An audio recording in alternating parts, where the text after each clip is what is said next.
Cashflow Diary Podcast, episode 145. Welcome to yet another exciting episode of the Cashflow Diary Podcast, the podcast that teaches you insider tips, tactics, and strategies for creating leverage streams of cash flow into your life. Learn from top-performing entrepreneurs, business owners, investors, and thought leaders from across the globe as they share their secrets to success. Like what you learn on this and other Cashflow Diary podcast episodes? Go to learninvestingnow.com and sign up to receive powerful tips and information that will help you succeed as an entrepreneur and investor. Now, here's your host, investor, entrepreneur, business owner, educator, speaker, author, and master facilitator of Robert Kiyosaki's cash flow game, Jay Massey.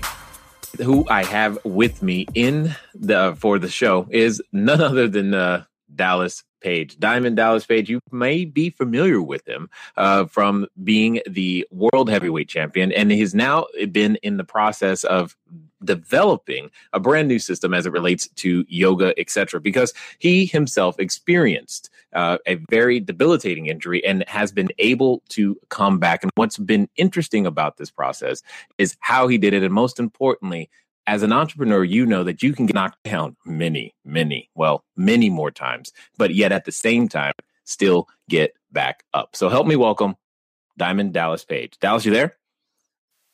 I'm here, Jake. How are you today, sir? Unstoppable, brother. We have had an amazing 2014. Going into the end of 2013, we were featured on HBO's Real Sports, and they just did a 15-minute segment on Diamond Dallas Page, DDP Yoga, two of my brothers that I was helping turn their lives around, Jake the Snake Roberts and Scott Hall. And they just did the most beautiful, Frank Fedor did the most beautiful, piece about us. And then we were already accepted to go on Shark Tank in February of 2014. And Shark Tank really changed the playing field on a lot of different levels. We were already doing really well. But the power that Shark Tank has and the viewership and the people who like to try the products that come off of Shark Tank. And we actually have been on Shark Tank this year alone. We were on the original in February. We got the rerun, I think it was April. We were featured on two other times that they've actually showed it, and it's just been amazing for the company. And we worked, for years to get on that show. But, once we got on, and they loved us, and they treated us really great. And it really helped build our brand. So that's been amazing for 2014. We also just announced, I don't know if you're familiar with Slamdance, but Slamdance is a very famous film festival set up for independent filmmakers. And it runs at the same time as Sundance in Park City at the same time. So it gets a really nice extra bump because of Sundance. And like I said, it's highly, accreditable. We were just featured as one of the 30 films that will actually be at Slamdance. And it's the resurrection of Jake the Snake, which was the movie that we've been filming the last 2 years, chronicling the life of Jake Roberts and how he had gone, from the penthouse to the outhouse, so to speak, and then worked his way back up. And he's doing just unbelievable. It's a really emotional roller coaster. It's a thought-provoking. It really deals with, obviously addiction, but also on the other side of it, it's not about how many times you fall down, it's about how many times you get back up again. And that's the whole movie. And Jake is, just got an unbelievable response. The people at Slamdance are so excited to have the film. So we just found that out. And we're building our very first DDP Yoga Performance Center right now here in Atlanta, Georgia. And that's actually going to be our sound stages for our workouts, our food shows, And our green screen, we're putting a 28-foot by 18-foot green screen on our back wall so we can do a lot of fun, funky videos that we do for DDP TV. So 2015 is just going to be amazing. Absolutely. And that's exactly what the message that I want everybody to hear is the fact that as an entrepreneur, you have the ability to affect so many lives. And it comes down to matters of distribution, making sure that your product is exactly what people are looking for. And this is why I've often said that today's entrepreneurs is a lot like yesterday's superheroes. You know, we dress up and the yesterday's superheroes, they would dress up and save people and, you know, from burning buildings, they get bit by spiders, all this stuff. But yet at the same time, they were helping people. And that's what today's entrepreneurs do. Now, I have a question for you. Just like yesterday's superheroes, before they were able to be so super, they started out not as super, not as quote unquote special, etc. And they have an origin story. What I would really love to know is that before you were doing all of these great things, before heavyweight champion, before all of that stuff, who's Diamond Dallas Page? Well, you know, back, I'll give you the cliff notes. Came from a broken family. Grew up with ADD and dyslexia at a time when no one knew what the hell ADD or dyslexia was. I was probably reading in third grade level at the age of 30. I was a guy who was an athlete. Since I couldn't, read or write, I put all my energy into communication, verbally. Communicating with everybody. If I didn't understand what someone meant, I said, what does that mean? What does that word mean? I was full of questions, and, as much as I can really talk, because I am a communicator, I also can listen. And I got involved in a nightclub business at a very early age, and I really learned how to promote, to brand back in the nightclubs. Because, there's a ton of different nightclubs that people can go to, but why do they come to yours? Why is your club packed? And that's where I learned a lot of just how to make people react and how to get people involved. And I found that people need to feel like they are involved. And at 35, I made a decision, actually 31. I thought I was too old to be a wrestler. I made up a tape, and I sent it to the AWA, which is the American Wrestling Alliance, which is a very big alliance at one time. But I had sent them a tape of me wanting to be a manager with guys who wanted to be wrestlers. And I wrote storylines and the whole thing. And I made these interviews, and I sent them to the AWA. And they called me back 2 weeks later, and they were like, we like your stuff. We are interested in, bringing you and your guys in for a tryout, but we got a question like, where have you guys been wrestling? Because no one's ever really heard of you before. I mean, that's how much thought went into me making these interviews up to send to these guys. And I go, well, we got one problem. Those guys can't wrestle. And they're like, what? I'm like, well, they want to be wrestlers, but it's like a secret society. No one knows how to get in. And, they were like, don't call us, we'll call you. And then, as luck would have it, 2 weeks later, all the planets lined up, and a guy named Paul Heyman, who's Paulie Dangerously at the time, left the AWA and went to the NWA, which would become Ted Turner's WCW. But he left there, and it left a huge void of a young guy who could talk. So they brought me in, and I'd never been on TV before. I'd never been in a position where I talked in front of the camera, in front of a couple of thousand people and a couple of million people watching. So what I did have, though, I'd been in my nightclub running hot legs contests in front of 1,500 people, and I did a lot of, some comedy, but, just basically comedy in the moment and finding that and having people having fun. And I was way more prepared for the wrestler guy who went out there as a manager and talked for these guys. Again, because I thought I was too old to be a wrestler. And I worked for 3.5 years. It cost me money to believe that Diamond Dallas Page could actually be something. It cost me a lot of money But I just had this dream, this vision that I would get to the WWF, now the WWE. There was a manager one day, but I didn't get to the WWF. I got to the WCW, which was the other top, Coke and Pepsi. And they brought me in as a manager, and it looked like my career was starting to take off.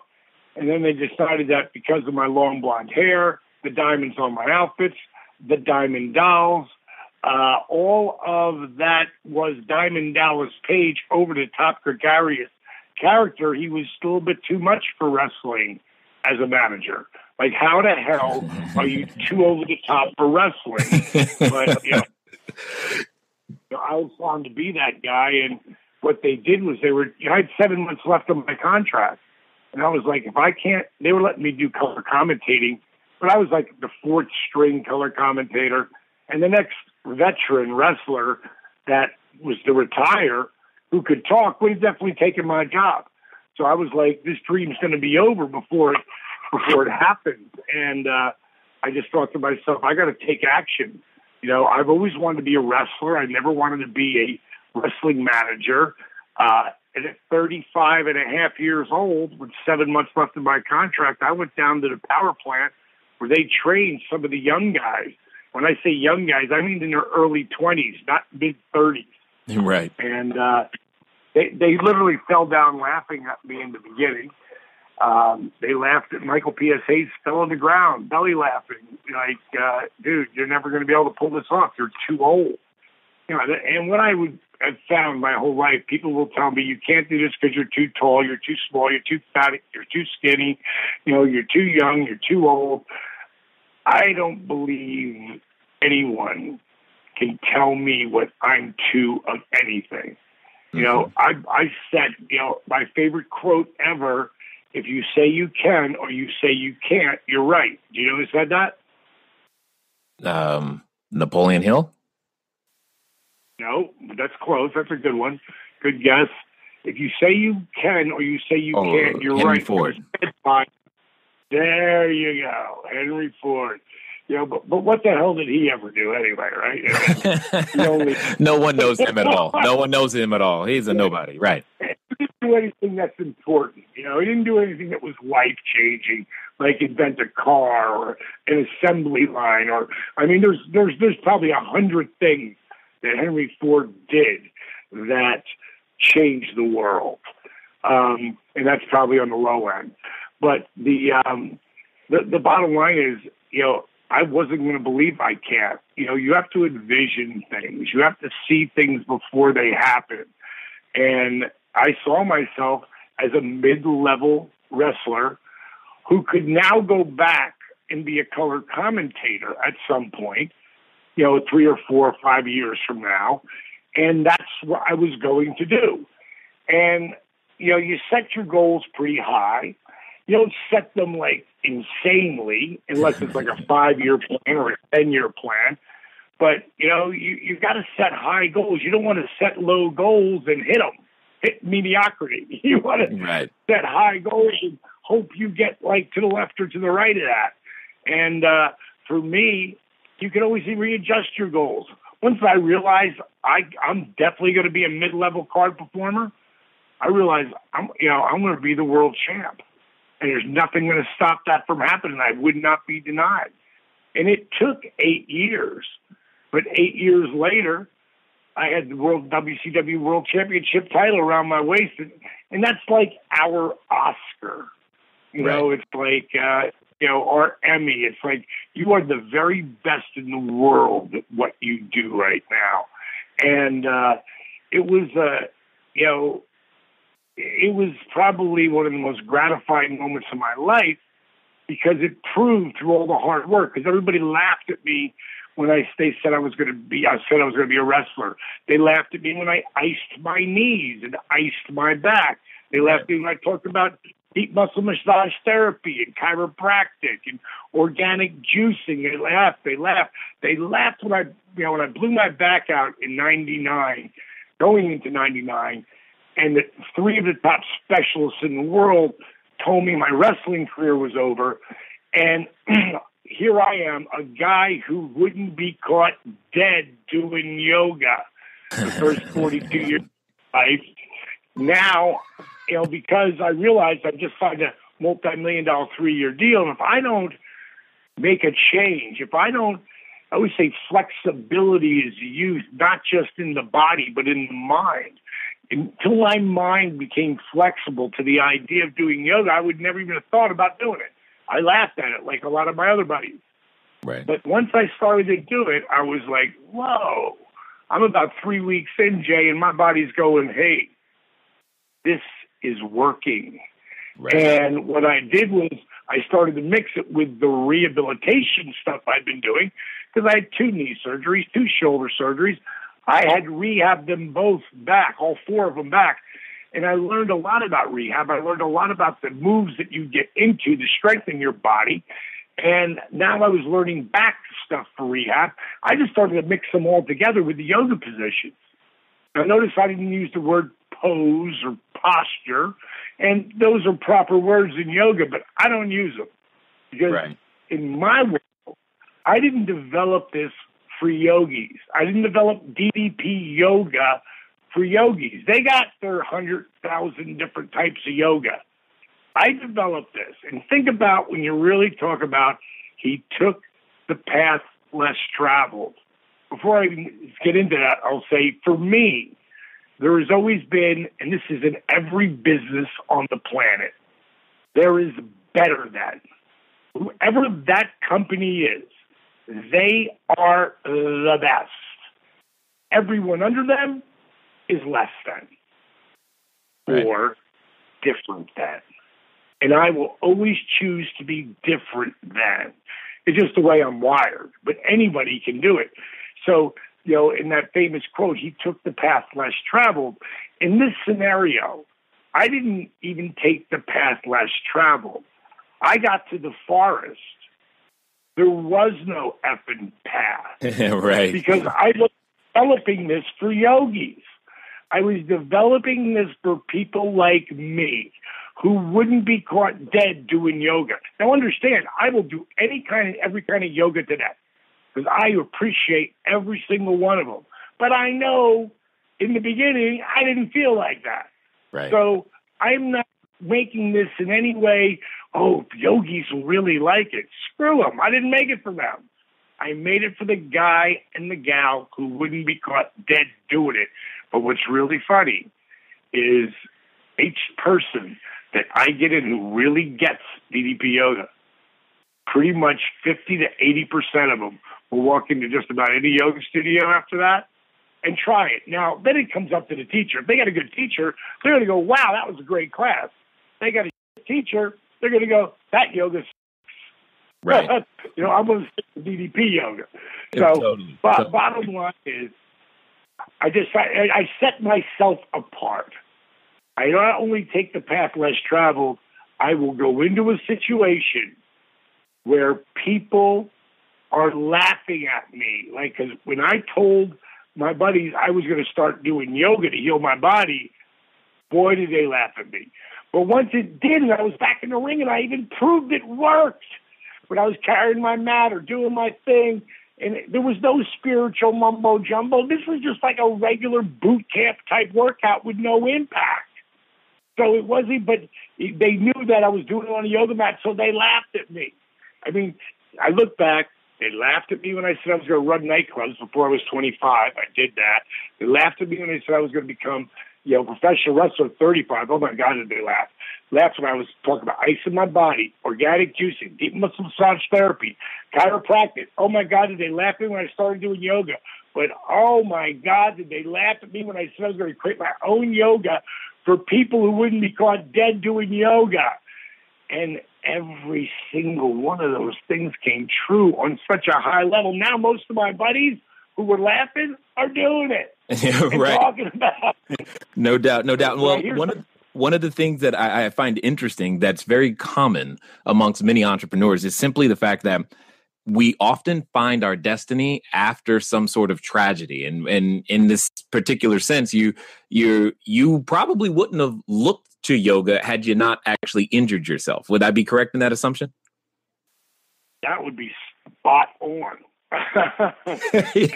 Yeah, and it wasn't until something like that happens to an entrepreneur that we finally wake up, usually to what we were created to do in the first place, and then we get the privilege of using everything that we already had to serve a completely different audience in a completely different way. And well, by nature, we're entrepreneurs, so therefore we swim upstream. We don't know what a path is. We're the ones who are going to make a path and create it. And you've done that tremendously, time and time again. But there's one thing I've got to ask, because you've said this a few times. There were when people laugh at you, or when you get started.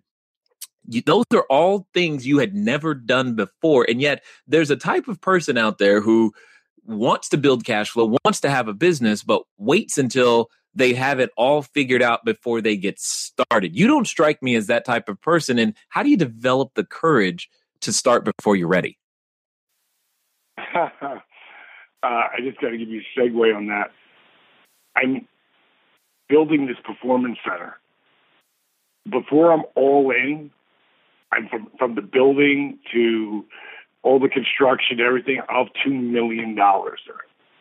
I'm also building, and for lack of a better word, I'll call it an app.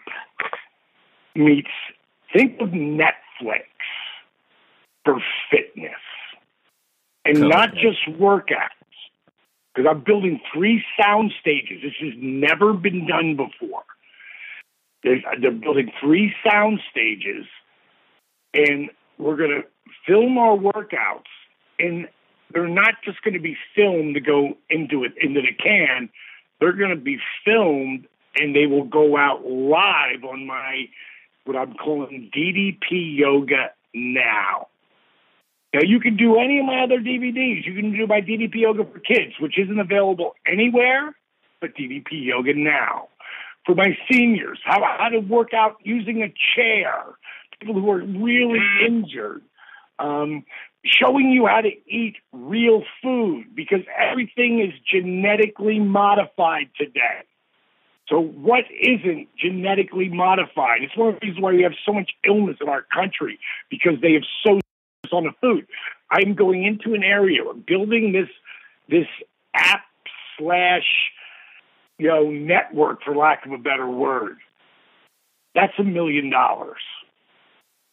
I've never done them before, either one. But in my mind, I had this idea 3 years ago. And it started where I was going to film in my house and do it out of my living room, which I pull all the couches and stuff out, and I have like my 4 or 5 people in there. But DDP Yoga has just grown and grown and grown, and I'd rather put it all into the business, because I believe that this is going to be a $500 million company at some point.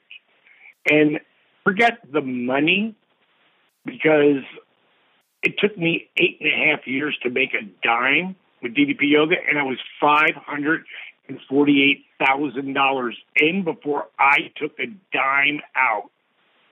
And all of the money means we've sold over 140,000 units in 3 years. $100 basic average price a unit. You do the math. No one does those numbers. But I know that the DVDs are selling at such a level, and that means it works. Normally, not right now, because we got a special going right now that we've been running, because it's our anniversary month, and we're running it up till probably New Year's, and it's the lowest you'll ever get our program at right now.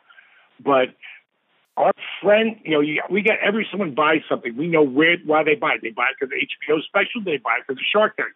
Did they buy it because they were listening to Chris Jericho on his podcast, or Steve Austin on his podcast, or where did they hear it from? And then there's one line. It says friends and family. 18 to 20% of my sales every single day is friends and family. Since we started our sale, which we started on Black Friday, 39%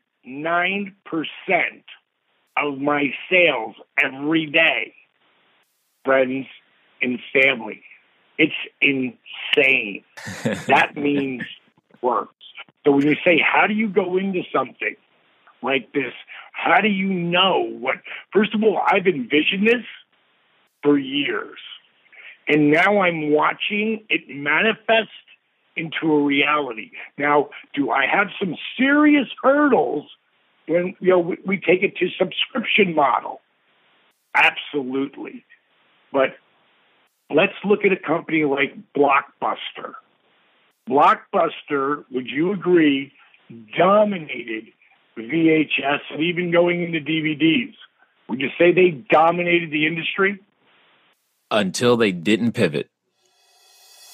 Are you tired of letting good cash flow generating ideas go to waste?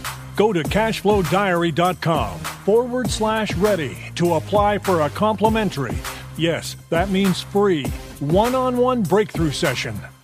Take action now. Go to cashflowdiary.com/ready.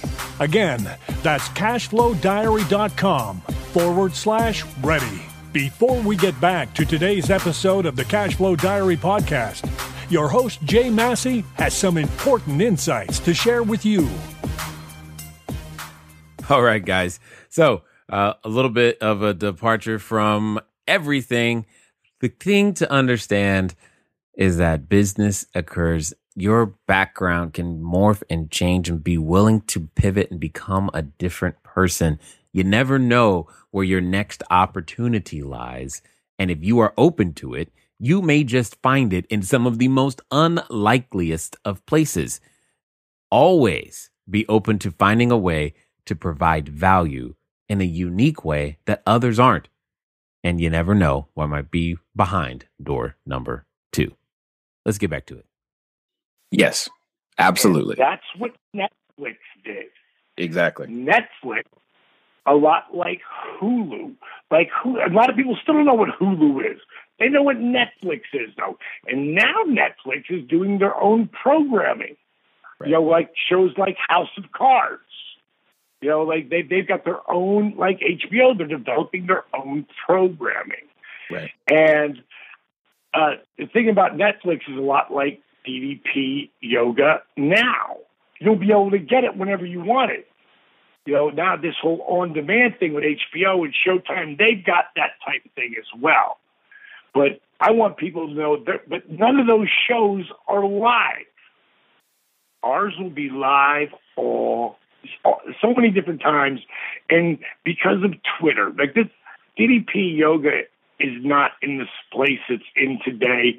Even with all the amazing amount of PR I've had on so many different writers, we had a 6-page article in the New York Times Magazine.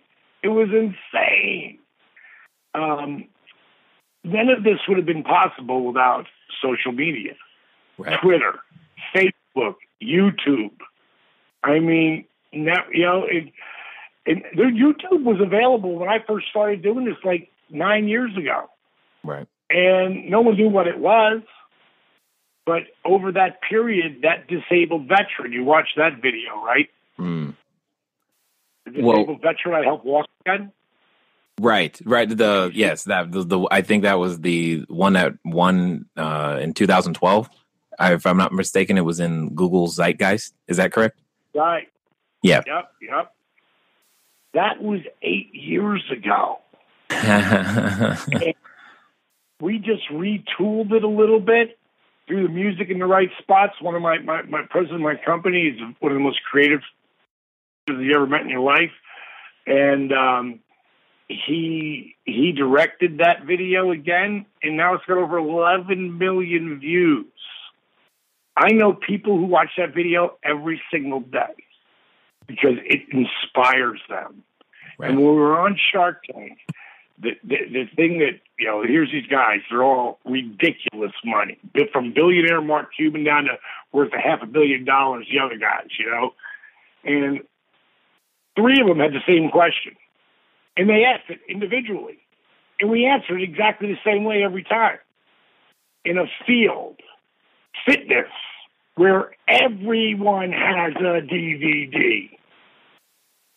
No one is successful except for Beachbody. and what came before with Billy Blank's Tybo. Nobody's been successful. How are you guys so successful? And Steve said it first. He said, we inspire people. And they were like, that's great, but how are you making the money? Right. I said, we inspire people.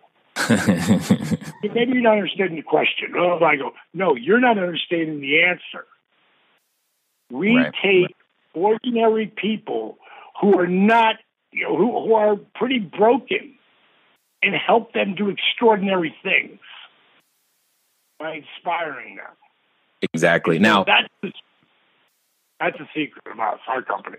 So, and which hits on the point of, there comes a point in everyone's, journey where you're thinking, okay, can I do a business? What does that look like? And how did you come up with the idea? I mean, at the end of the day, it's one thing to heal yourself. It's another to take on the challenge and say, you know what? I'm going to heal and help other people, because that's a completely different leap in thinking and mindset. And you decided to put on that superhero outfit and say, you know what, let's go help some people. How did you get to that particular point in realization? Well, it was pretty easy because I started to show guys in my profession, and a few listened to me. And then those few didn't get hurt as often. So they started working it into their programs that they were already doing. Then I started to take friends of mine who were from singers to, broke military guys or beat up firemen. And I'd say, you really need to try this with me. And I didn't have any DVDs at the time or any of that. Right. So I made one up, like in the backyard. And I started giving it to people. And I just gave, in the beginning, Jay, I just gave. I just helped. I still do it today. I mean, I'm going to call at least 5 people today who invest. And notice I didn't say buy or purchase. I say the word invest, because that's when you invest in DDP Yoga, you are investing in yourself. You're investing in putting the work into the program. And I'm going to call at least 5 people today and go, hey, Billy, all right, hello, is this Billy? This is Billy. Who's speaking? I go, DDP. Who? Yeah, DDP. Right. And they'll go, seriously? And sometimes they're fans. Other times they're like, oh, my God, you're calling me? Like, when I hang up with you, I will go to the last person who invested in the program, and it might have been 2 minutes ago, it might have been 5 minutes ago. So they're going to get a call like, boom, like that person will, because I do care. And what's really crazy is some of the people I have working with me right now, people who have an unbelievable transformation, who are now certified DDP Yoga instructors. I called them that very first day. And it just gave them some kind of extra boost. It's pretty crazy, man. I just go outside the box. I think that's really important. And you gotta love. I listen to Donald Trump, who's one of the most successful guys in the world. Not crazy about how he does all of his stuff, but I do love his results, which are mind-boggling. And he wrote a book called Think Like a Champion. And this applies to everything. And Barbara Walters was interviewing him, and she said, Donald, so what does it take to think like a champion? And again, this applies to every entrepreneur who's out there. And he said, first of all, he goes, you got to know your product, your business. You got to know it inside out, upside down, and that you need to be on your way to being the most knowledgeable in your field, class, whatever it is. He goes, second, you gotta love it. He goes, you gotta feel like you can work 24 hours a day, 7 days a week, and not really feel like you're working. Right. And number 3, she said, what's number 3? He said, don't quit. And she went, oh, but Donald, shouldn't some people quit? And he went, nope. And she goes, come on, now, just hold on. if you're talking about the guy or the gal who comes to the wall and he made a fist, he said, I'm going to go through the wall. I'm going to go through the wall. I'm going to go through the wall. He goes, that person should quit. Because what you have to realize, there is a way around the wall or over the wall or under the wall. You've got to figure out, he goes, and basically what he said is what I always say, a goal, the beginning and a goal is not defined by one straight line. You're going to fall down a lot. And more than you want to. And you know what? The biggest I made in my wrestling career was the smartest thing that ever happened to me in my business career. And the cliff notes are, when I left WCW, I was the only top guy WWE wanted for a lot of reasons. And they set me up on an angle that, because remember, it's all storyline. They set me up at an angle that was going to make Diamond Dallas Page look pretty weak. And I didn't see it. I felt it, but I didn't see it in the beginning. But I knew it wasn't the angle for me. Like I've always done, I've got to put myself in a position where I control my own destiny, even if someone else is writing the story.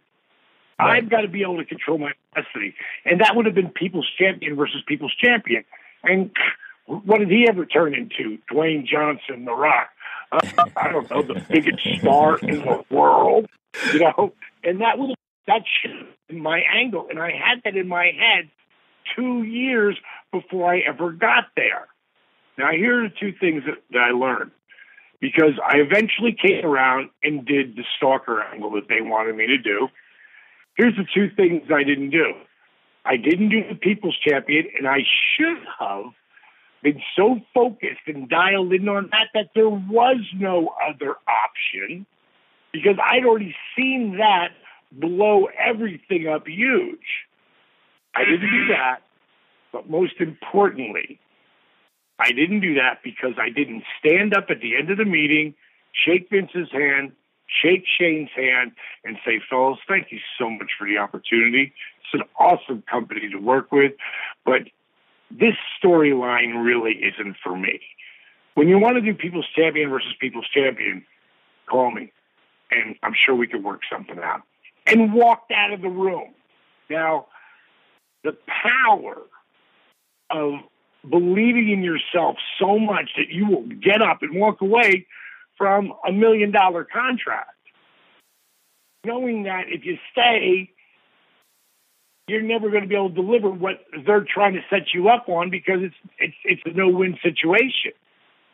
So I didn't get up and walk away from the table, but I swore to myself I would never let anyone derail one of my goals, and I set some pretty strong goals. I would not let anyone control my destiny. So now let's fast forward. And this has already happened. It happened maybe 5 times before the thing was Shark Tank. And over those 5 times, every time I got up and walked away from the table, it was the best thing ever happened to me. Well, now we're Shark Tank was 5 interviews: a phone interview, a Skype interview. We had to do a video shoot and send them our pitch. There was like 5 different ways before you get the 27-page contract. And when I got that contract, they basically wanted to control my business on any kind of PR, whether if I was going to be on ABC, or CBS or Fox or local. I had to make sure I gave the ABC affiliate first shot. And they just wanted to control everything that we did, from YouTube to everything. So I'm getting ready to leave for a meeting in Chattanooga. I'm in Atlanta, which is 90 minutes away. And I'm walking out the door, and I look back to Steve Yu, president of my company, and I said, Stevie, now remember, we've worked 2 straight years to be in this spot. I say, Stevie, contact Shark Tank. Tell them we love the show. We so appreciate the opportunity, but we're going to pass. And he looked at me like, what? Steve, it took 2 years to get here. Can't we work this out? I said, not the way they want to do it. I said, send them the email. got in my car. As I was pulling into Chattanooga, Steve called me up. Said, D, get the executive producer on Shark Tank on the phone. He wants to figure out how we can fix this. Nice. 4 contracts later, I signed it. Right. It was the best thing I did. Best thing ever happened to my company. But you can't let people block you into a situation. Now, you got to believe in yourself that what you have is you don't need them. You know, you don't need that. And so many people come into their businesses and they don't have enough money. So they have to make allowances and things that they might not have done. You know, so for me, you know, when I put, you know, all my money in, I put all my money in. You know, right. And there's a way other people's money. I wouldn't really use other people's money, not to do what I was creating.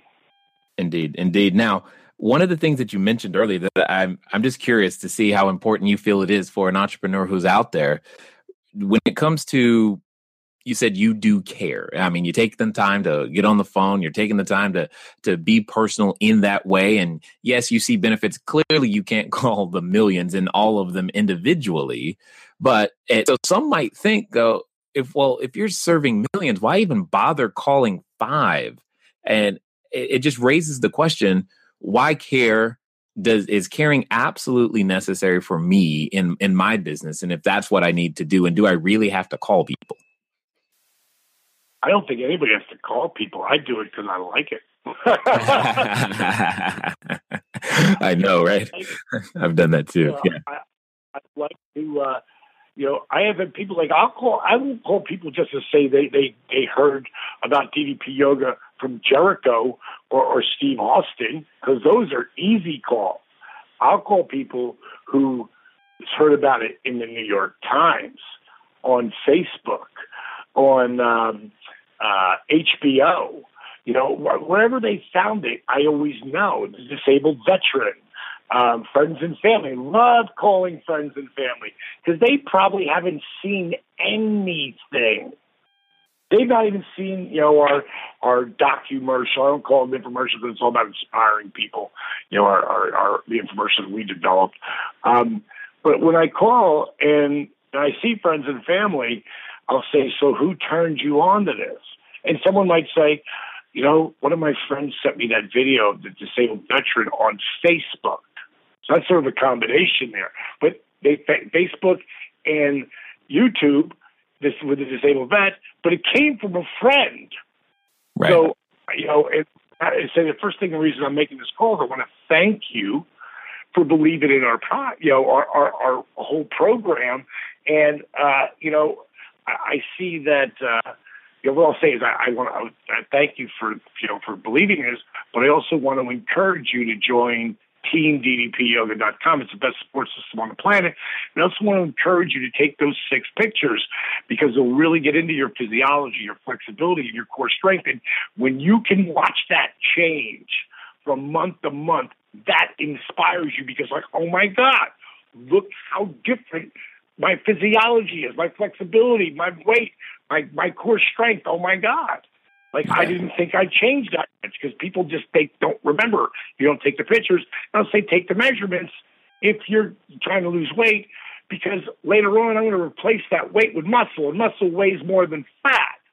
So, you know, it's really, you get rid of the things that mess with your mind, you know, and you see it like boom to boom. And, you know, and then I'm going to say, you know, who's your friend? And they might, whatever, I remember this one guy called, it was his dentist.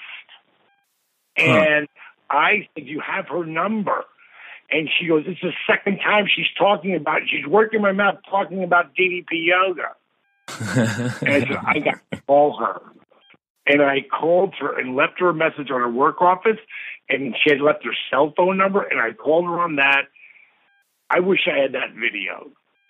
Because to hear that I was calling her, it was like, you can't pay for that kind of footage. You know, and I just didn't have nobody around me at the time, or I would have been filming it. Because it would have been just unbelievable, priceless. So when people say, and then I'll get other people, you know, maybe from a radio show they heard me on or whatever, and they'll be like, I just can't believe you picked up the phone and called me. Right. That is unbelievable. And I go, doesn't everybody do that? Just say a little bit to laugh, you know? That's So, indeed. That personal touch does make a huge difference. That personal touch makes a huge difference. And I guess for let's say the two people who don't know about DDP yoga and more information, how on earth would you recommend for them to find out more so that they can understand why is he so excited and what is this transformation? And most importantly, how is he getting, because the major thing that you've been able to accomplish is massive distribution at scale. And that is amazing because every entrepreneur wants that. But for those who are looking to find out more about what it is that you guys are up to, what's the best way for them to get in contact with you?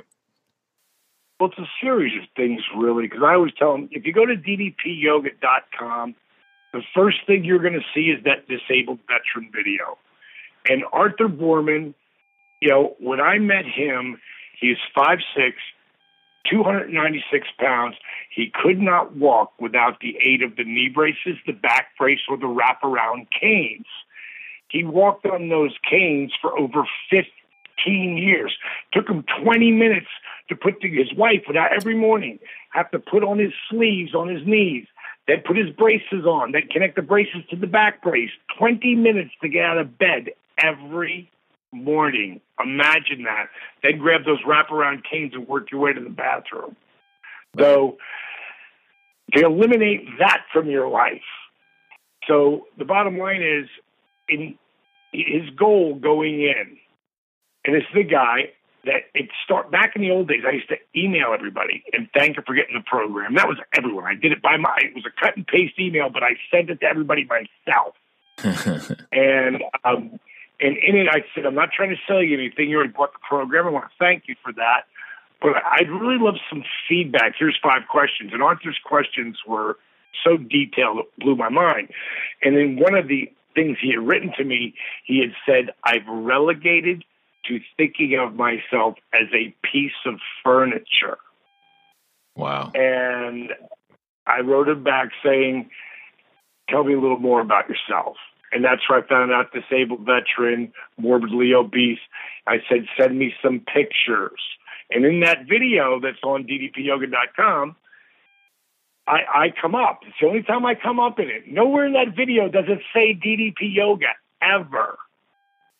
And I say, he sent me these pictures with the knee brace and the back brace and the wraparound canes, and his belly's out to here. And I thought, how am I going to help this guy? And then it goes back into Arthur's journey, but that's what I said. So I sent him my phase 3 eating plan. And I've got 5 different eating plans because sometimes it's just calorie counting, or sometimes it's trying to get, the Snickers out of somebody's hands. They're trying to lose weight. And you got to understand, DDP Yoga has never been about weight loss. It's been about healing your body and making you unstoppable. But weight loss is an awesome side effect.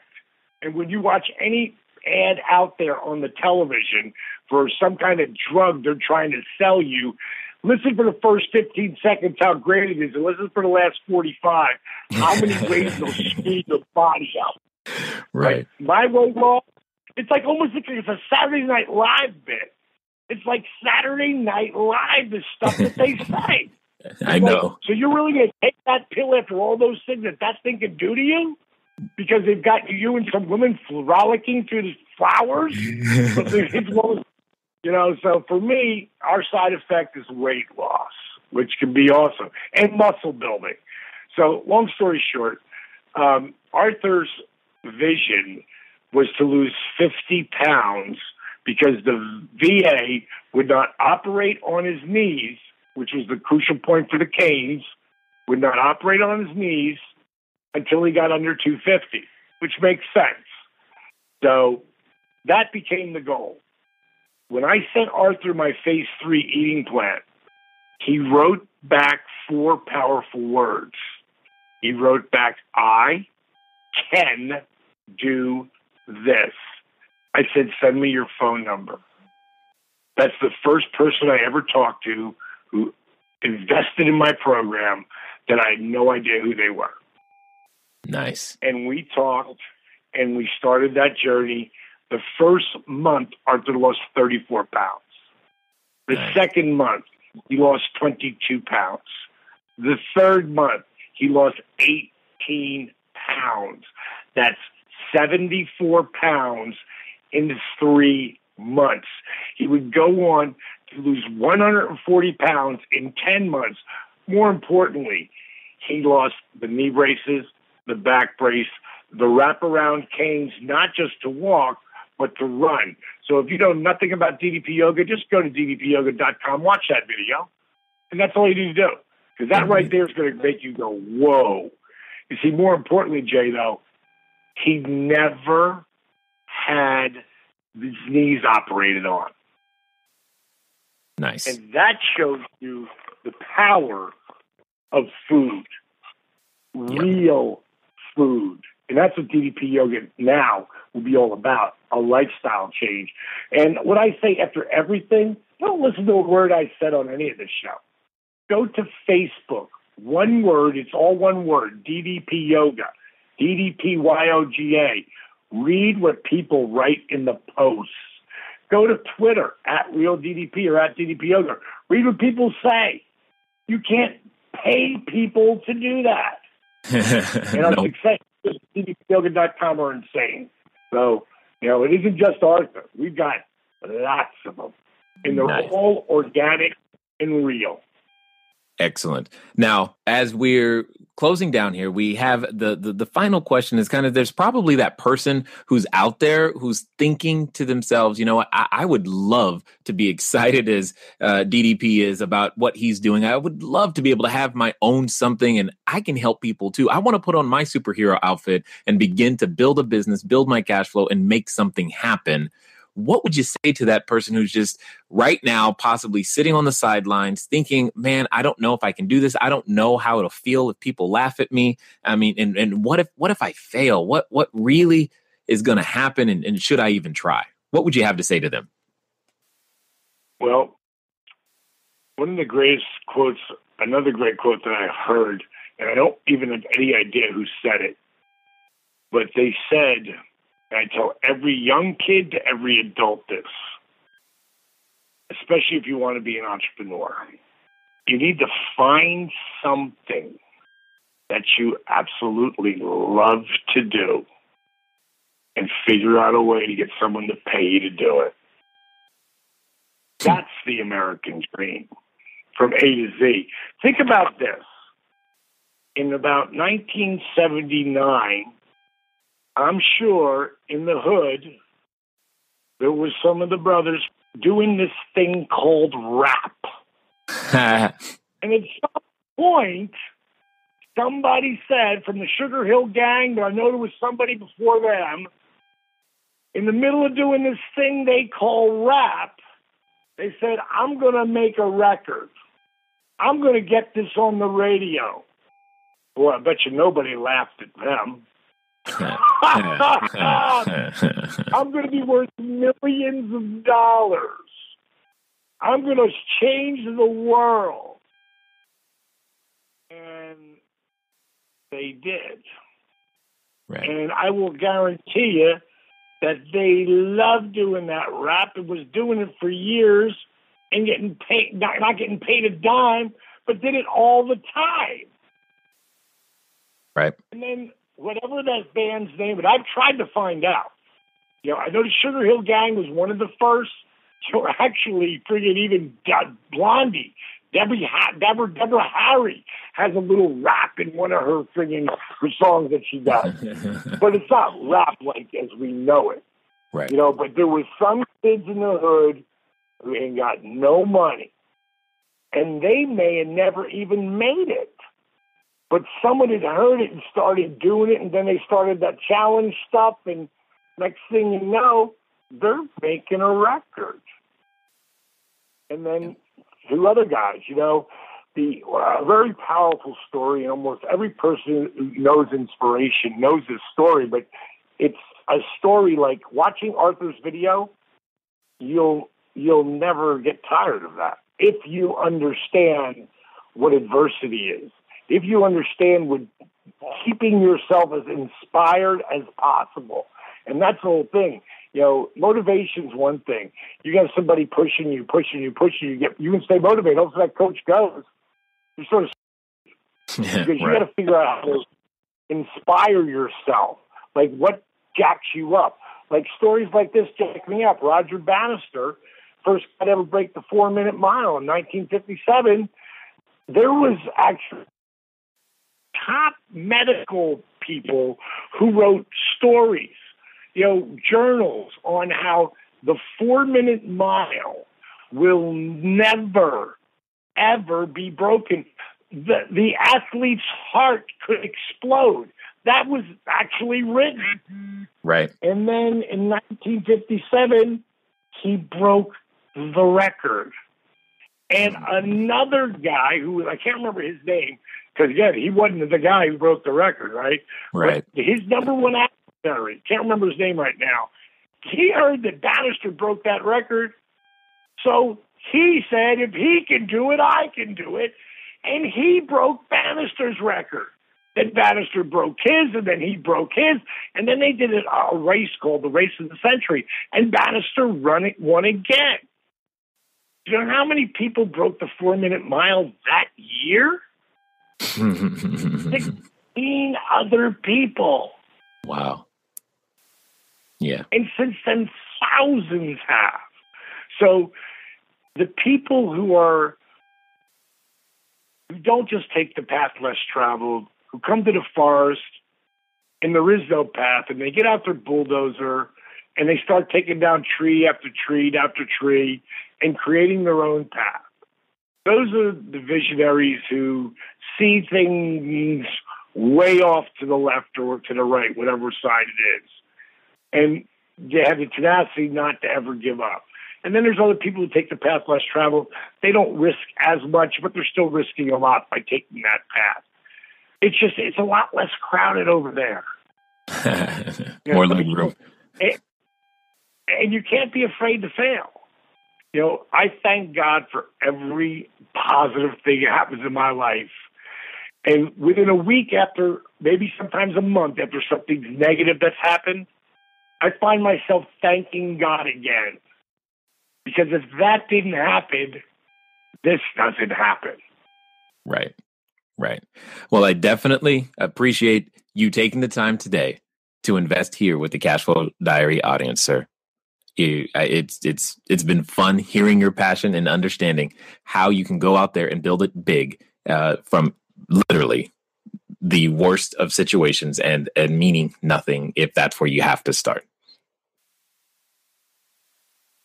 Anybody can do it, bro.